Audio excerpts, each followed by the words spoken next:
good to see so many of you on today. Thank you so much for joining us for our latest residential property forum. Your contributions to these sessions, as I've said before, and your feedback are really valuable to us. It's you guys' forum, so let us know what you want to hear about. Once again, Ian Quayle will be leading the discussion today, but it's up to you, and it's your forum, your knowledge, your experience that are an important part of today's forum and in the future. If you've got any topics you want to raise, or anything you want to contribute, please use the chat facility or raise your hand and we can unmute you at any time. I think that's about all that I've got to say, so I'll hand you over to Ian now. Thank you, Liz. Thanks very much. Liz, before we sort of start, just a massive thank you for inviting me along on, was it Thursday last week, for the conference. And I just think it's lovely to see you. Yeah, it's worth mentioning to practitioners that the conference, it was the Society of Paralegals, wasn't it, that we went to? It was, yeah. Yeah, and I was amazed at how many people were in attendance, and the majority of those people, I think, were conveyancers, weren't they, Liz? The majority of them were. Yeah, I think there was 250, and I think, now I could be wrong, but I think 100 and best part of 150 of them were conveyancers. Yeah, that's what I thought. And it's worth mentioning that if you have paralegals in your firm and you're not aware of Sandra and her team at the society, it's worth getting in touch, because I was mightily impressed, A, by the number of attendees, B, by how good the speakers were, etc. It was a really, really good day. Stewart Title, of course, were one of the main sponsors of the event. So I'm fairly confident that you will be aware of the society. But if you're not, again, Liz has excellent contact details and knows them very well, as I do. And what I'm going to do is get them to come along to one of the forums to have a chat about what they do and to see, you know, how they can assist your sort of support staff, as I would call them, in connection with developing qualifications and developing experience. So it really was a great day, and it has persuaded me more and more of the need to think about organising a property conference in Scotland, probably October, November time, for practitioners, sort of a day event where we'll get guest speakers to come along and look at best practice and make it a sort of mini version of what that event was in Glasgow on Thursday. So really, really interesting. The next thing that I want to do is just, as Liz was saying there, Stewart Title support these events and organise these events and sponsor these events. And again, John Logan of Stewart Title did a presentation for the paralegals on Thursday, and I was fortunate to sit in. And John's a great guy, as Liz is a great lady, and worth talking to about how they can help you. They're not sort of selling a service, they're really creating a relationship and a partnership with your firm. And that was one of the things that came over loud and clear from John's presentation. The fact that he and Liz have a wealth of knowledge about title indemnity insurance. Yes, there are standard policies that are suitable for standard situations, but anything unusual where you need support or assistance, John and Liz, Robert and the English team and their underwriters are there to help you. So again, that was really useful for me to see just what John was saying to attendees at the conference.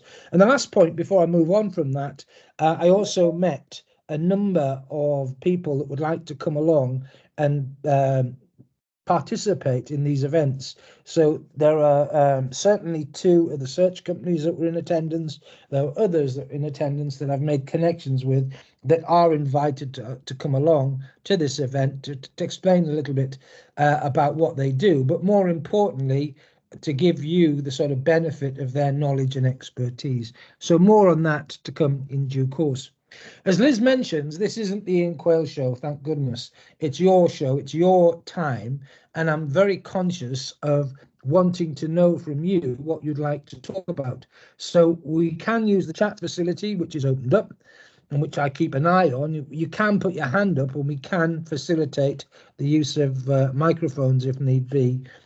So I've got some things that I'd like to talk about, but you may have a myriad of different other topics that you'd like to talk about. And for future events, again, be aware that you can email Liz or myself, or indeed John and his colleagues at Stewart Title, and we will try and incorporate any topics that you'd like to talk about in the presentation. If you've got people that you'd like to come along to talk to you about different issues, so experts or indeed anything else, then Liz and I are quite happy to make contact and to organise them to come and do a presentation.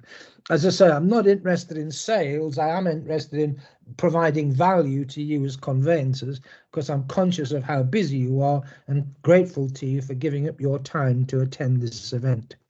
So the topics I'd like to talk about, we talked last time about AML issues, and I want to talk about it a little more if I can today. Because I was looking at the Scottish Law Society's guidance relating to ML issues and sort of risk assessing transactions and clients, etc.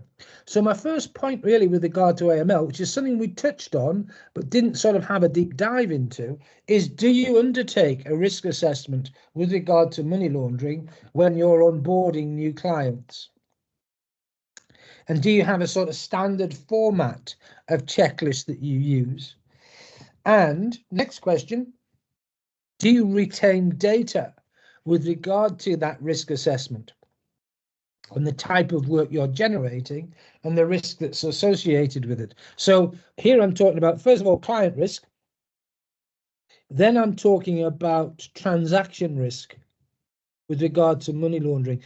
Again, it's possible to undertake risk assessments with regard to potential claims as well. But here I'm talking about specifically money laundering. So do you have a sort of standard checklist that you use when onboarding clients to assess the risk of criminality associated with money laundering? And then do you look at issues such as jurisdictional risk, transactional risk, etc.? And do you review your policies relating to risk? Again, I was talking to an insurer about this last week. And again, one of the things that's important is to have policies, to have systems, but to make sure that you keep them under review. So if, for example, the Law Society of Scotland were to issue a new guidance with regard to AML, or if you were reading about new types of money laundering or other criminal activity, do you build in the fact that you'll review your policies? Hi, Charlotte. Charlotte's confirmed. Yeah. Yeah, you have discussions about when to revisit the risk assessment. I think that's so important, Charlotte, because one, it keeps you and the team sort of up to date and up to speed, doesn't it? And just highlights the significance and importance of having these risk assessments and using them. On that note, I don't know if anyone didn't attend the first few of these forums, but there was a sort of conveyancing checklist that I think we distributed to early attendees. I don't know if everyone got a copy of that, but if you haven't, drop me a note and we'll send it across. And what I might do is I might ask the Law Society of Scotland if they've got this sort of model form of checklist or any guidance that they can bring. Perhaps we could get someone from the Law Society to come along to talk about it. You didn't get it, Debbie, right? Well, send me an email, Debbie, and I'll share that with you. I'll just put my email address in the chat box and we'll get that sent across to everyone. Okay.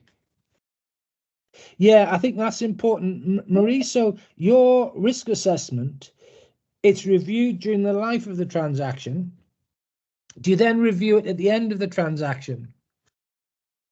And what happens if you're doing a risk assessment and you identify something as high risk? Do you then review your management or supervision processes, if that's the case? I mean, really, it's simple, isn't it? It's just making sure that you're doing what you say you're going to do. And if there is risk, you are managing and monitoring it. So Marie's saying, yeah, money laundering reporting officers for review. And on the issue of reporting, you know, I was talking to someone at the National Crime Agency. And what they were saying is, you're not required to report criminality. You're required to report suspicion. Eileen, yeah, send me an email and I'll send that across to you as well. Anyone else that wasn't with us for the first few of these forums, drop me a note and I'll send you a copy of that checklist. And if we can get more sort of checklists and more documentation to help you, Derek, okay, Natasha will drop you a note by email or put something in the chat to try and get you sorted. Okay, Derek, I suppose if you've got no audio, you can't hear that. I'll put a note in the chat box.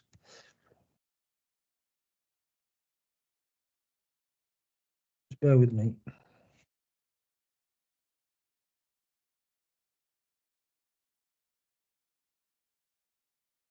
Okay, so again, has anyone sort of revised policies or procedures?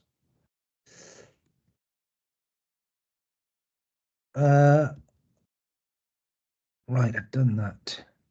Yeah, Neil, Jonathan, not a problem. Ping me an email.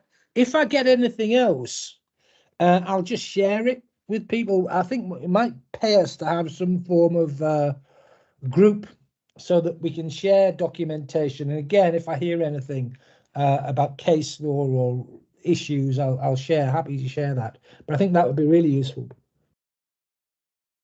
So yeah, just ping me an email with your email address and I'll get that across to you, or my colleague Natasha will get it across to you. Right, Natasha's sorting that. Good. Okay, so going on with regard to money laundering then, flowing on from Maria, what Maria was saying, do you review the file upon conclusion of it? So as Marie's saying, she does it during the life of the transaction. When the transaction concludes, do you review your risk assessment or your strategies to say, yes, Sandra, not a problem, to say, well, what can we do to improve? Just as, and we'll come on to this when we talk about attracting new clients, do you do a review for clients? Do you get feedback for clients at the end of a transaction? All right, Patricia. Well, again, if you want anything, Patricia, just type your email address in the message box or send me an email, Patricia, and we'll make sure you're included in our database, etc. But Patricia, I don't know, I want to admit this, but I'm a dinosaur with regard to IT. I long for the day that I can write to people with a letter and go to the post box and put it in, and not just print off a letter, but actually handwrite it and receive a handwritten response. That's my idea of heaven. Right, we'll sort that out. Good. So yeah, I'm on about reviews when you've closed the file, and where there is something where you are suspicious, etc. Are you logging that? Or even where there is something which is a near miss. So a fee earner is saying, well, I'm not sure about this, it may be suspicious, and you decide, or the MLRO decides not to report.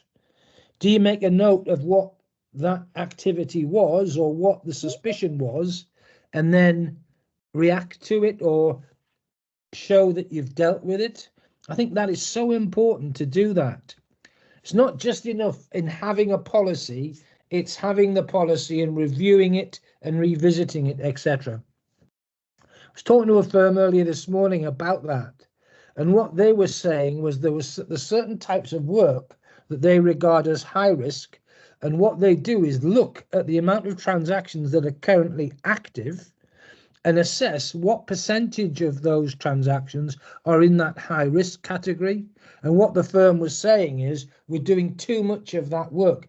What they were concerned with was in international clients buying investment property in London. It was, but it could have well been in Edinburgh or Glasgow. And they're saying we're doing too much of that work. We're exposed, and we're worried about it. Our risk assessments, our policies aren't geared up to deal with it. And the other thing that's important is your insurers are also looking at that. Conveyancing, unfortunately or fortunately, is high risk activity for insurers. And again, I was talking to an insurer last week, I'm seeing them later this week, and they're saying that they're now thinking about pulling out of the conveyancing market. And there's another insurer I was talking to last week that was saying, as far as firms are concerned, there's a cap with regard to conveyancing work. And if a firm goes beyond that cap, again, the insurer won't insure. So again, it's an issue. I have got someone lined up to come to the forum, an insurance broker for professional indemnity insurance, to talk about these issues. So watch this space. Okay, the next thing I want to talk about are searches. And a question really to start the ball rolling. Do you tell clients about the limitations of searches that are undertaken on behalf of the client? So if you are doing searches, does the client understand the limitations relating to them? And do you understand your role with regard to searches? It's not enough to give me a copy of a search and say, read it. There would be a requirement for you to provide me with some form of explanation relating to what it is, explanation as to its limitation, and to highlight risk. You're not expected to delineate or define the risk, but just to draw it to my attention. Insurers are keen to make sure that you understand that you're not expected to be an expert on contaminated land or indeed anything else, unless you hold yourself out as being so. So as a transactional property lawyer, you are required to report to a buyer client anything that's materially adverse to the interests of the client, no matter what you say. So there's always a base level of service. But with regard to searches, I think it's important to set realistic client expectation. These are the searches that we do. These are the limitations relating to the searches. These searches are undertaken by third parties on our behalf, and then report to the client what the search reveals, I think, is the important way of dealing with it. Thanks, Natasha. And Natasha's saying, anyone who wants a copy of the checklist, let me know. I think, to be honest, the guy that prepared it's talking about revising it, so we might ask him what he's done, but it certainly will send you the existing copy, and those that had it first time around, I thought it was quite useful. Next point that's, I think, important that I want to talk about is buyer inspection of the property. And a question I'm going to ask first of all, and then we'll have a chat about it. Would you, if I'm buying a property in Scotland, would you advise me to inspect the property? And would you give me guidance as to what I should be looking for when I inspect? And would you be advising me to report to you anything that I see during that inspection? So first question, are you going to tell me to inspect the property that I'm buying? Second question, are you going to guide me as to what I should be looking out for when I carry out that inspection? And thirdly, are you going to tell me to report to you what I see? And are you going to report back to the client the implications of what's seen? Interesting in those questions.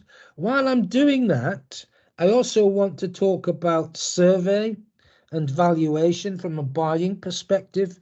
You're all going to advise a buyer client of the need for survey or valuation. Do you explain to the client the choices relating to survey and valuation? So I've now opened it to two questions. Client inspection, no one sort of commented on that at the moment. I'm assuming that it's not an issue for you. I'm assuming that you advise a buyer client to inspect. That, I think, is a given. But would you tell the client about what they should be looking out for and what they need to report back to you? So indications that boundaries have altered. Indications of parties in occupation of the property. Indications that rights of way are shown incorrectly on plans, etc. This sort of thing. Anyone? And then on the issue of survey, are we always advising clients to get the best survey they can afford? Are clients bothering with surveys or simply relying on lenders' valuations? So I'm interested in that. Again, there doesn't seem to be a lot of interest in that. Remember, has anyone got any burning topics that they'd like attendees to discuss or to explore? So if you have, just type in the box there and we'll explore them. The next topic I've got, assuming that inspection isn't an issue for you, is to talk about how we communicate with clients and effective communication with clients.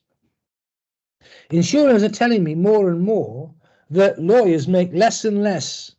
They do, Marie, but again, I was just reading. I appreciate that a home report is what they're going to do, but do any clients ever get a survey or evaluation beyond the home report provided by the seller?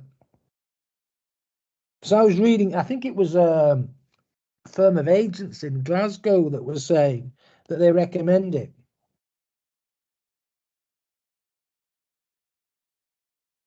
Yeah, so right, let's look at this then. So Marie, are you saying because buyers rely on the home report, you don't mention survey or valuation? Or are you, sorry, Marie, you're now saying if the home report recommends it, or you've got a purchaser that's risk averse, you do. So you wouldn't generally say, be aware that you can obtain a survey or valuation. The RICS, and I think it's the RICS Scotland, certainly the RICS England, both mention or both have a document that highlights the benefit of survey or valuation. And I appreciate if a home report comes in clear, it wouldn't be necessary. But if you have a risk-averse client or it's unclear or recommends survey, then we should be always recommending the best survey the client can afford. So Pamela, always ask them to check the plans coincide with the ground they intend to purchase. Yeah, that's fine. But any other issues, particularly if there are sort of rights of access, etc., things like shared driveways, this sort of thing. Again, I always want the client to be cautious, to speak with neighbours, just to make sure everything is in order. Okay, so we've covered that off. So effective communication with clients. If you email a client with regard to advice or with regard to search results or issues in the home report or indeed anything else, a number of questions. Question number one, how do you know that a client has read it and understood it? Most firms will ask clients to acknowledge receipt and indeed to confirm that if something has been received, it's been read. But do you ask them to confirm it's been understood? And do you invite questions? So Derek's just been asked by Natasha if his audio is sorted out yet. I don't know. Derek, just put in the chat box if you've sorted it. That'd be brilliant. But anybody else, any comment then about this issue concerning communication? What insurers are saying to me is in the good old days, claims were made against conveyancers due to procedural errors, not doing searches, not reporting, etc. Missing a title issue. Yeah, that's fine, Derek. Okay. These days, more and more claims are being brought against conveyancers due to ineffective or poor communication. And on the communication front, it's not enough. Jonathan, your slides are in French. That's really interesting. I don't get that. It may be the way forward, Jonathan. I'll think about it going forward, but certainly they're currently in English. Right. So anyway, so going back to this point, if you're sending something out to me, how do you know I've received it? How do you know I've read it? How do you know I've understood it? In a lot of cases, it's impossible to have firm evidence that the client understands what you're saying to them. But I think as long as the client's acknowledged receipt and confirmed it's been read and understood, then you've relinquished an area of potential claim. So I think that's so important. Okay. The other thing that I think is important with regard to communicating with clients is to undertake file reviews, as I mentioned earlier. And again, I think I mentioned this in one of the earlier forums. It's brilliant if you're getting 5-star reviews from clients. That's fantastic, okay? And it's great for morale. It's great for members of staff that want pay rises or promotion. But what do you actually learn from a client that's given you a 5-star review other than you're brilliant? So what I'm really interested in is looking at not negativity, but room for improvement. So I think going back to what we were saying about risk assessing files and having procedures, if something hasn't gone to plan, or there's been a problem with regard to a transaction or a process within the transaction, it's often worth asking the client about that to see what their perspective is and to see what can be done in order to improve. Now, I've said that to firms for a long time because that's what I used to do. And sometimes you might have had a sort of poor relationship with a client for whatever reason. It might have been your fault, might have been a transaction that took forever, or the other side on the transaction that were awkward, or whatever it might be. But I've never had a client who sort of reacted negatively to my saying to them, look, you know, we this isn't our finest hour, as it were. What I'd like to do is just explore what went wrong and how we could improve in the future. And that's always been pretty well received. So again, that's something I think is important when we're communicating with clients.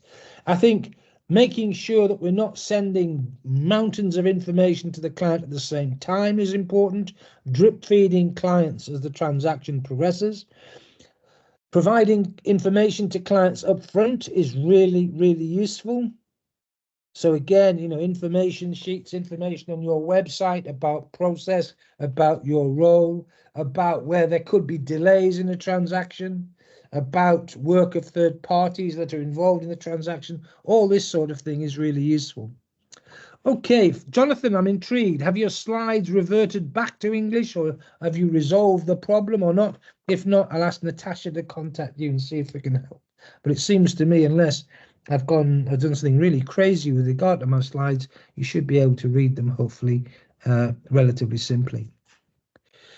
No, still in. All right, Jonathan. Okay, well, Natasha will contact you and see what we sort out. What we might do as well, Jonathan, is make sure we send the slides to you via email so you've got them.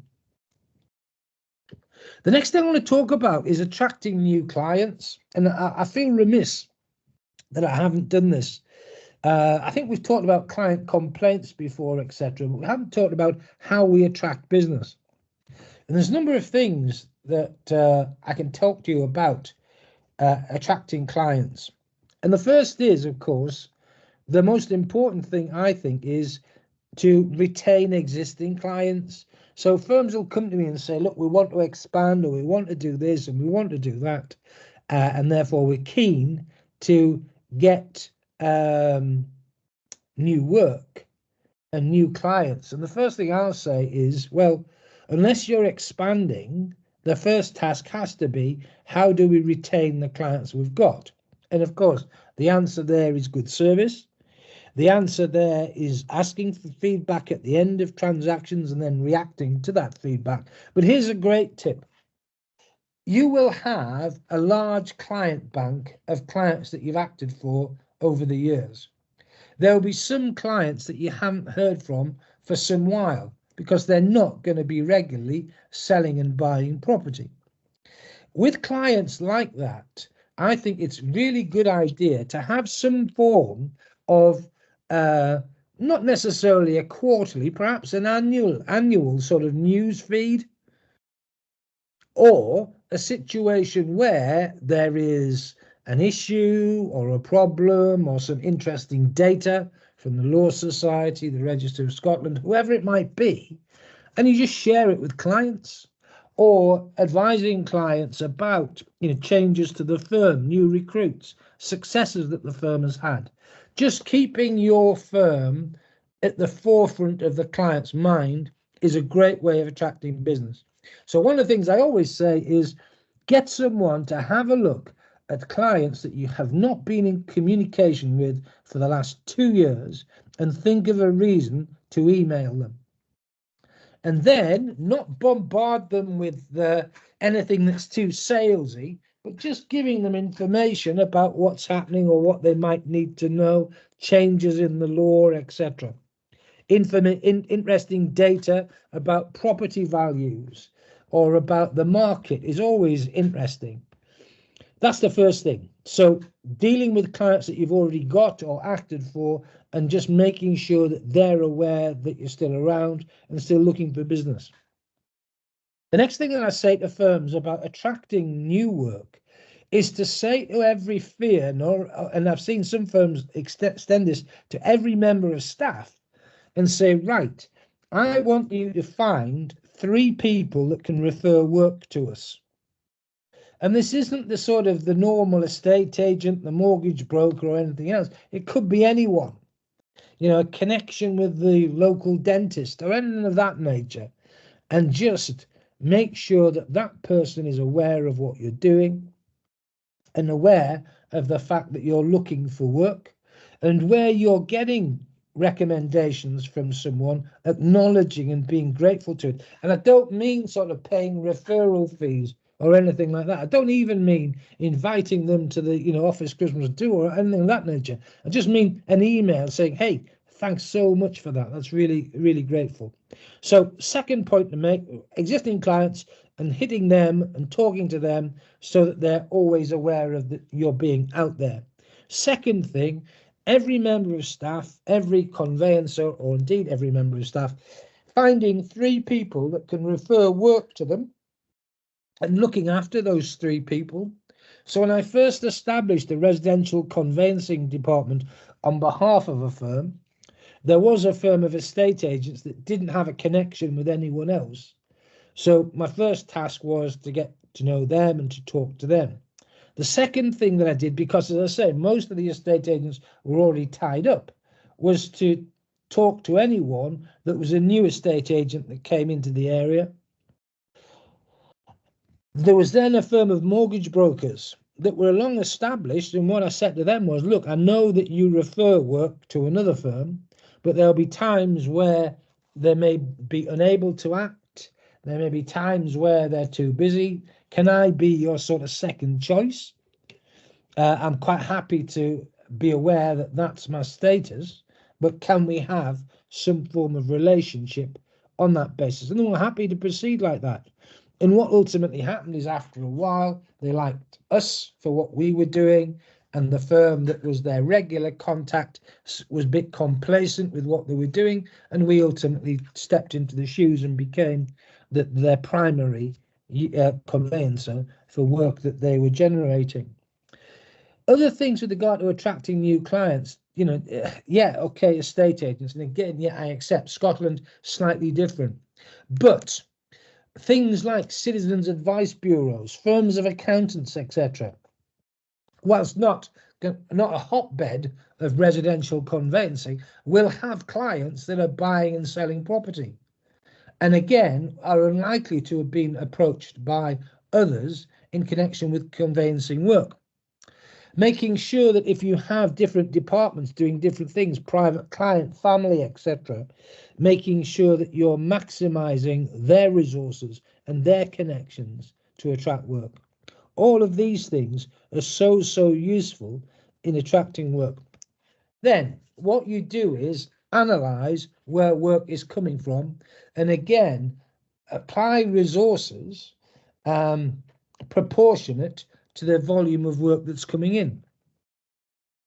Be careful about not having one primary source of work to the detriment of other sources.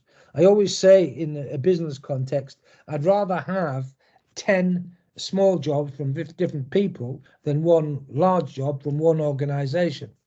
Because from a management perspective, from a risk perspective, the 10 small jobs are less risk, and I'm likely to get 10 times the work from them as opposed to the one job where when I've performed that, it may well be that client doesn't have any new work for me for a while. So spreading the load, as it were, with regard to referral or indeed attracting clients is a good thing. I'm now going to open up and say, yeah, I quite appreciate if you've got some magic tricks up your sleeve with regard to client acquisition. You don't want to share them. I fully understand that. But if anyone has any ideas, put them in there. I know newspapers were good and online newspapers are still good. If you get the chance to write an article in the property section of a newspaper or magazine, that can work really well, to be honest with you. And again, it's not direct advertising, it's just putting yourself out there to provide assistance or general guidance about conveyancing.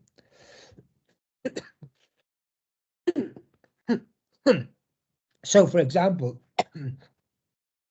if we're a firm of lawyers in an East Coast town and there is a local newspaper, online newspaper, or indeed anything else, just putting something out there on a monthly basis can be really useful, as can having a blog or a sort of chat that goes online using your firm's website or YouTube or anything like that. Really useful. 10 good habits if you're selling a house, 10 good habits if you're thinking about buying a house or remortgaging or anything of that nature can work. And just getting your firm out there and and I mean, lawyers don't do this anyway, fortunately, not hard selling, just saying, look, we're here if you want us. Any comments on that? Marie, again, what do you think? Have you got any sort of systems or processes that you'd like to share? I think the main thing is looking after what you've got. And I think the other thing is, and I say this to firms a lot, don't reinvent yourself.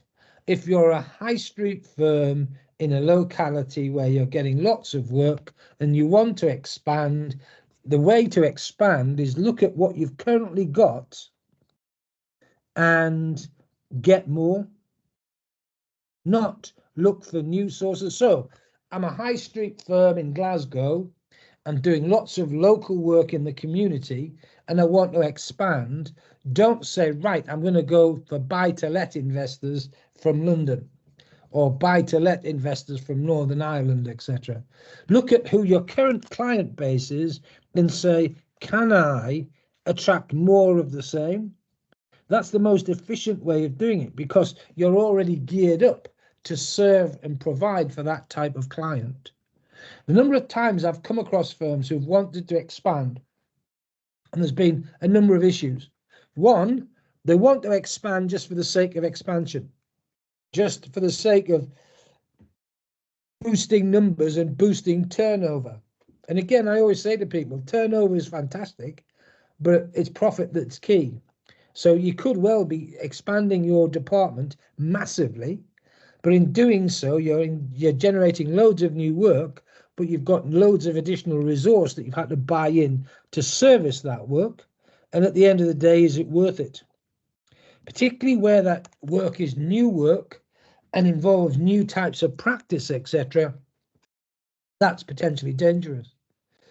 In addition to that, as far as the work is concerned, it's then got to be managed and supervised. So there is direct and indirect cost there, which can be dangerous.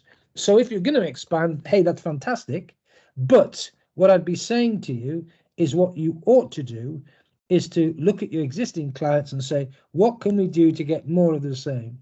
You're used to that sort of work, you're used to that type of client, and you're geared up to deal with it.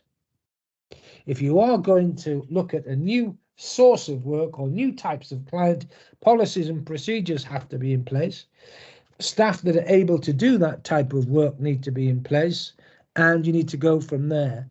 Right, Marie, yeah. So you've got word of mouth, and I think that's brilliant, isn't it? And if you're established and you've got that, that's absolutely great. It's always worth, however, Marie, just contacting a client or clients and saying, look, we're still here and we've taken on some new members of staff, or have you read this or have you seen that? I think that's always well received. And I think this idea about every member of staff having 3 key personnel that they utilize to obtain work is good. Because again, I can tell you from bitter experience, the sort of scattergun approach doesn't work.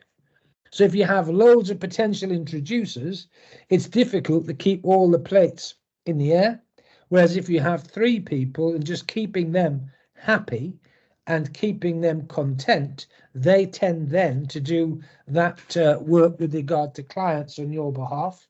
So it's something I've always adopted in business. I've always looked at a business and thought to myself, who can I develop a relationship with that will have the maximum impact on potential clients or whatever I want out of the business? And I find 3 people or 3 entities and look after them as best I can in the hope that they generate work. And generally speaking, as they expand, you expand as well. Okay, so Marie, can I ask a question then? If you're getting referrals from other businesses or from existing clients, etc., again, I'm going to assume, Marie, you always acknowledge that and express your gratitude to the referrer. I think that's so important, yeah. And I think it's also important to ensure that members of staff, particularly junior members of staff, understand and appreciate how valuable existing clients are. Now, forget that there was a study done, wasn't there? And it was saying how much it costs to acquire a new client. And therefore, it's so important if we've got clients and we're in that fortunate position that Marie's in, that we don't sort of jeopardize the relationship and lose work. I did some consultancy work once for a firm in London, and they were acquiring huge numbers of new clients, but their feedback was a war zone. It was shocking. So they were attracting loads and loads of new work, and they had to, because they were losing clients. Well, losing clients. A client would come to them for one job and then never again. And what I said was, look, you've got to stop this. Forget about marketing campaigns. Forget about entertaining, etc., to attract work. Forget about, fantastic websites, etc. Get the simple things right. Get your existing clients to remain loyal, and you've got a chance. Once you've done that and you've got that right, then we can think about other things. The other point, and I think it's something that is implied in what Marie's saying, if you've got a local client base, a loyal client base, you don't have to buy them with cheap fees. And again, I know in Scotland, you're not quite as bad as it is in England with regard to fees. But there are some firms in England, particularly firms that attract work via the internet, that are doing conveyancing work for next to nothing. And what I always say to them is, look, if you're saying we're the cheapest conveyancer in the market or the cheapest conveyancer in this locality, all you're doing is encouraging clients to chase to the bottom, aren't you? Who can do it who can provide the service the cheapest? And we'll go there. So you're not ever going to generate client loyalty. And the other thing is, if you've done some conveyancing work for me and you've charged £400 as, say, a lost leader on the basis that, hey, I'm a new client and I'm going to be buying property for the next 20 or 30 years, etc. So there's potentially, what's the data? I think the data is that if you own a property, the chances are you'll sell it in the next 5 to 10 years. Depending on where it is and depending on your sort of social classes, etc. But that's the average. So if you say that, then at best there are 4 transactions, at worst there are 2. But if you've done a transaction for me for £400 and I come to you in 4 years' time and ask you to do a conveyancing service for me, and you're saying, Ian, the fee this time is going to be £2,500, I'm going to say, well, hang on a minute, how does that work? Once you've sowed the seed that you're doing cheap conveyancing for me, and it is implicit in that the work's easy, okay, because that's why you're charging £400. If you're doing that, you've got a huge problem in educating me that was lost leading, and now you're going to charge a standard fee. It's not going to work. I did some research for a conveyancing factory, and they did a number of things which were crazy. The first thing that they did is they always went online to check that they were the cheapest for online quotes for conveyancing. So they would market on their website their fees. A competitor would go £10 less. They would immediately undercut the competitor. And they were doing that regularly. Okay. And we were looking at data, and their retention rates were shocking. And the reason the retention rates were shocking is A, they were charging so little that they couldn't provide a good service, and B, they were basically saying to conveyancing clients, go on the internet and see who's cheapest, or in my view, who's being the silliest. And therefore, it's absolutely impossible to build up a business. I did another job for a conveyancing firm, and this firm was doing cheap conveyancing on the basis that that would attract clients, and other departments within the organization would then do work that would generate a good return and good profit. But again, that didn't work because they were undercutting the competition, doing cheap conveyancing. They couldn't provide a good service.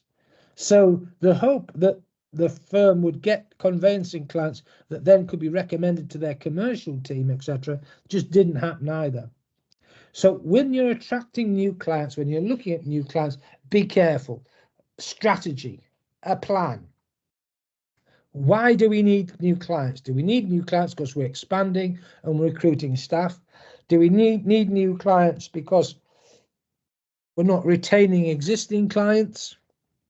Do we need new clients because the demographics of our clients are that there's an elderly population that's dying or going into care homes or going into sheltered accommodation, so the need for our services is declining? What is it? That's number one, analysis of why we need new work. Number two, what does our existing work look like, and can we get more of it? If we can get more of it, that has to be the most cost-effective and the most sensible way to build the business. If we are going to look at new areas to exploit with regard to clients, what are those new areas, and are we geared up to do that work? Are we buying business by offering conveyancing services more cheaply than our competitors? I always say to practitioners, look at, when you're talking to clients about fees, you talk about value. And at the end of the day, the client is buying a very expensive asset and needs you to protect them and to protect that asset, and that has to come at a cost. Making sure that clients are correctly onboarded when you're taking on work and correctly left when the transaction is finished is important.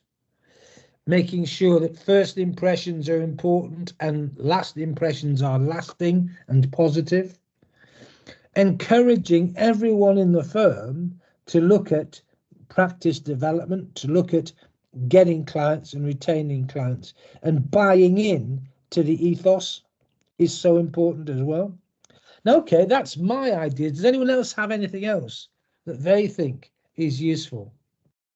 And again, getting feedback from clients, particularly where the feedback or the transaction hasn't been, as I say, your finest hour, that can be really useful too, to enable you to have a look at what you're doing and say, right, we're good at what we do, but let's see what we can do to make it better.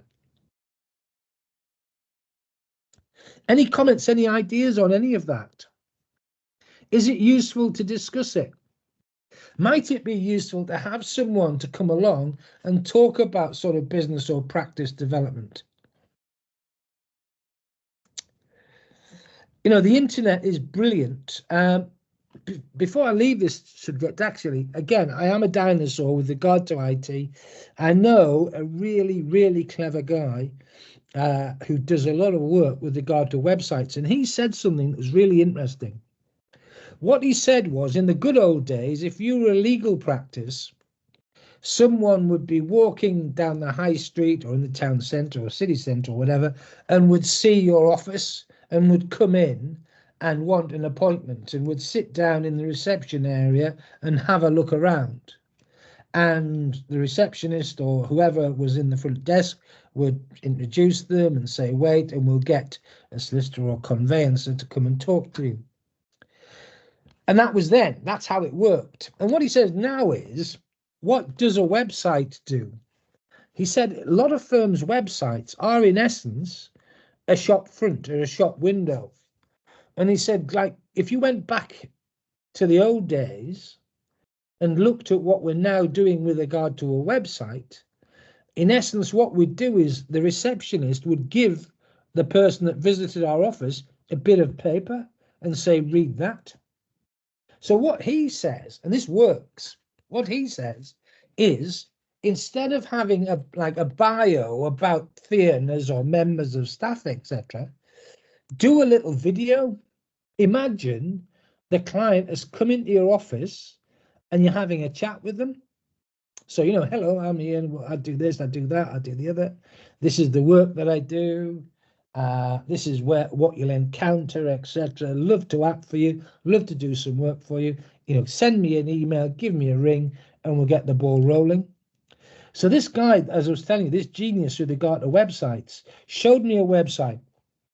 And this was a website for, oh gosh, it was some electronic kit that people buy. I can't even remember what it was. It was something weird and wonderful. Anyway, he showed me the website and he said, have a look at how they deal with returns.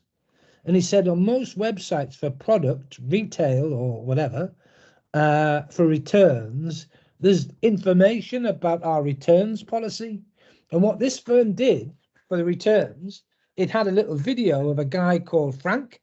Hi, I'm Frank. I deal with returns. So if you're returning a product to me, this is what I would expect to receive. And it'd be really helpful to me if you did this or did that.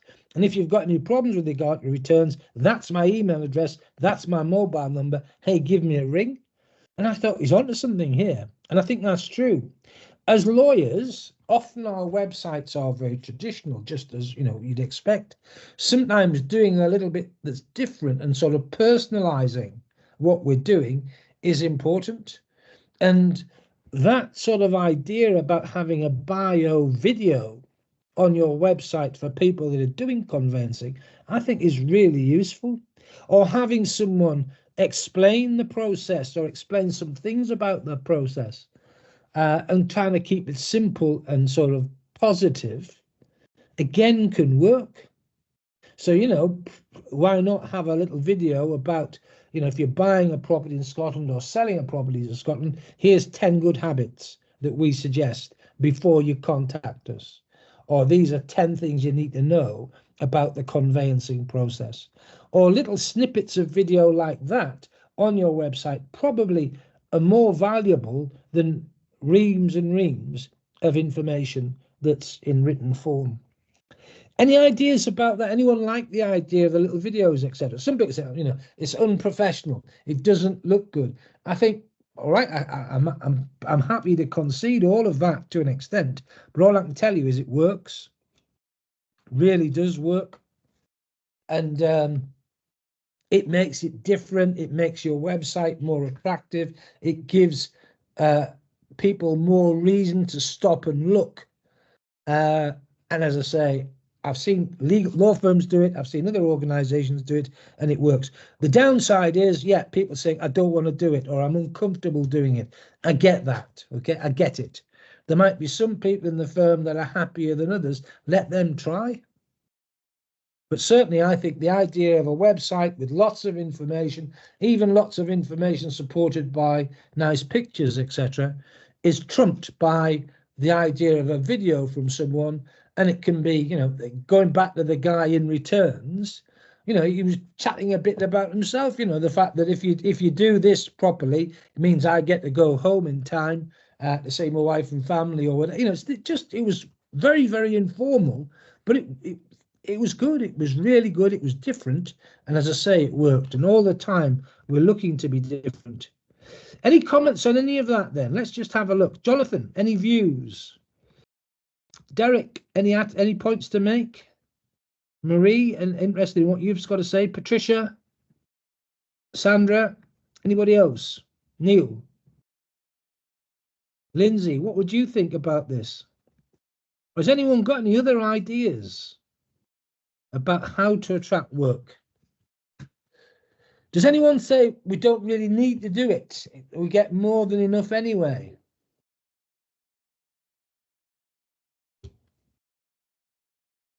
And if that's the case, what about fees?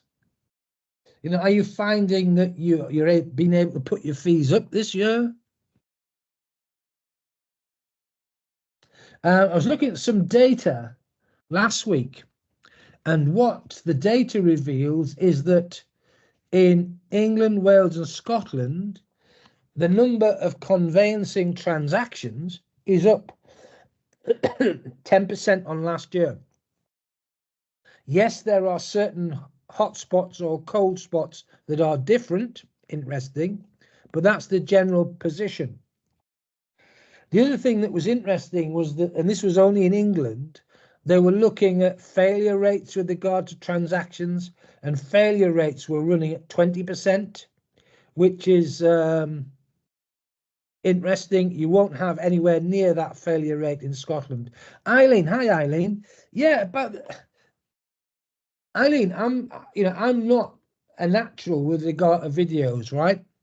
But having seen some, I took the plunge, and it no doubt about it.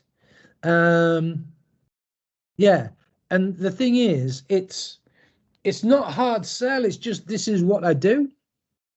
Okay, and I saw one where this guy was basically saying nothing about work, just about what he enjoyed doing. So, yeah, I'm a conveyancer, but, let's not talk about that. What I love to do is take the kids to football on a Saturday morning, and I do this and do that and do the other. Again, some people prefer that. I always say, I don't sell anything. I just talk to people and try and engage with people, and hopefully that is enough to get over the initial hurdle and to get them to talk about what I want to talk. Now, let's just look at this. So, Eileen, I get it, right? I get that. I tell you what I have seen, if you are concerned about videos, etc., being too self-conscious, I have seen this work well. Instead of just you talking to a screen, you and a pal, you and a colleague at work, have a chat and just record that. That works really well. Really well. And it's less intimidating. I do a lot of work with barristers on that, where we'll have a chat about the topic and everyone says, A, it's really interesting, which is very kind of them. But B, barristers will say to me, well, that was nowhere near as daunting an exercise as I thought it would be. Okay, Derek, influencers by video. Yeah, I agree. I don't like it, right? And I always say to people, I do a lot of work with people who provide services to lawyers. And what I'll say is, look, when you're dealing with lawyers, you've got to understand, right? When I was fully in practice, I hated anybody coming to me selling a product, providing a service. I hated it. My attitude was, if I need it, I'll find you. I don't want you ringing me or cold calling me or email or anything like that. I don't want that. Okay. And if you do that, then you're automatically at the bottom of my list. But I always say to people, as far as lawyers are concerned, once you have a relationship with a lawyer, once you're doing business with a lawyer, you've got to do something really terrible for the lawyer to say, I don't want to use you anymore. So I always say it's got to be slow and it's got to be relationship building, and that's how I do it. Well, Derek, again, I would say on that front, right? Some of the best things I've seen and some of the best feedback I've had are for people, and it's been really, really informal and amateurish. Right now, yeah, if you're a slick firm, you need slick marketing. I get that. But I've seen some things and you think, crikey, that will never work. And yet it has. So I wouldn't sort of discount it on the basis that it has to be very professional and very slick. Okay. But you can do it. But equally, you see things. And again, perhaps it's an age thing. You see some of the youngsters these days on TikTok and all of this sort of thing. Now, I'm not for the life of me, just for note, please, not for the life of me saying we go anywhere near that. But in essence, that's what we're competing with. That's what people are prepared to listen to and watch. And some of it is so amateurish, Derek, it'd be unbelievable. But just all I'm saying is try it, okay? Try different things. Remember what I said, we're not just simply handing a client a bit of paper and saying, read it. We've got the internet. We've got the opportunity to market in a variety of different and indeed subtle ways. And if we can use that, hey, that's brilliant. I'm conscious of time, and I'm conscious of my droning on, and I have droned on today, and I apologize for that. Has anyone got any topics that would like mentioning now, or any topics for next time? Just so that you know, we've got the Coal Authority coming along, I think in October. We've got registers coming along at some point. We're going to have some search providers coming along. We're going to get law care along. We're going to get the Society of Paralegals along. We're going to get lots of people to come along. If there's anyone else you'd like, I want a professional indemnity insurer to come along and talk to you. I think that would be really interesting. And I've got a member of Terra Firma Barristers Chambers coming along to do a presentation. I think on, I can't remember what it was, to be honest with you, but someone's coming along from there. So we've got lots of people coming along who are keen to talk. But again, if you've got any burning issues or topics, let me know. To finish today then, right, 1, anyone that wants that checklist that hasn't seen it, drop me a note. 2, I'll have a look and see if I can get some information about sort of risk assessment for Scottish property lawyers. See if I can get something on that front and share that with you. If anyone has any issues for next time, let me know. But all I'd like to do is to thank you very much indeed for coming along today. It's lovely to hear from you. As Liz was saying, we really, really appreciate your attendance. And again, these are your events. So it's for you to tell me, Ian, we need to know about this, we need to know about that, we're worried about this, or indeed anything else. I might get someone, actually that guy I was telling you about, he's a French guy, which will help Jonathan. He might come along to one of these to talk to you about marketing as a conveyancer. Rather than me telling you what he says, it might be good for you to listen to what he says. Really interesting guy. So Jonathan, I hope you managed to get the slides in English. Patricia, anyone else, just send a note and we'll get them across to you. Won't be today, probably be tomorrow or Wednesday, but we'll get them across. And thank you so much. Before we finish, what about this idea about having a sort of property law conveyancing conference later in the year? Yes or no? Would it be better to be a virtual conference? Would you prefer a face-to-face event? Could we just have a view before we finish? Really interested in that before we go.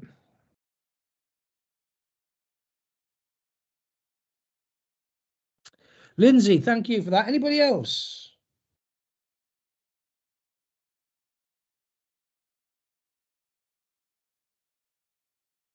Virtual, okay. Well, it might be that we could do both, couldn't we? We could record it.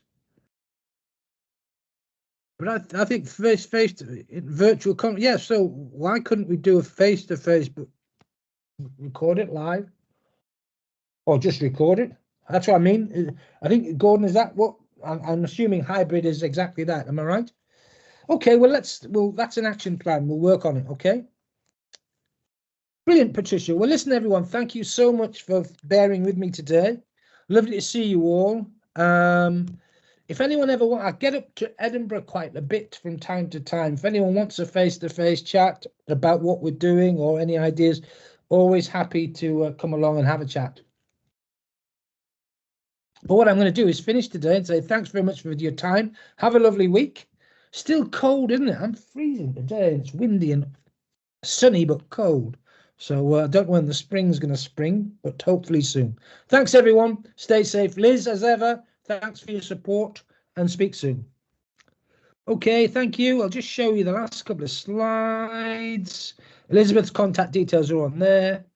Questions on there for anyone. And we'll speak soon. Thank you. Bye-bye. Thanks, Ian. Thanks, everyone. Thanks, Liz. Bye.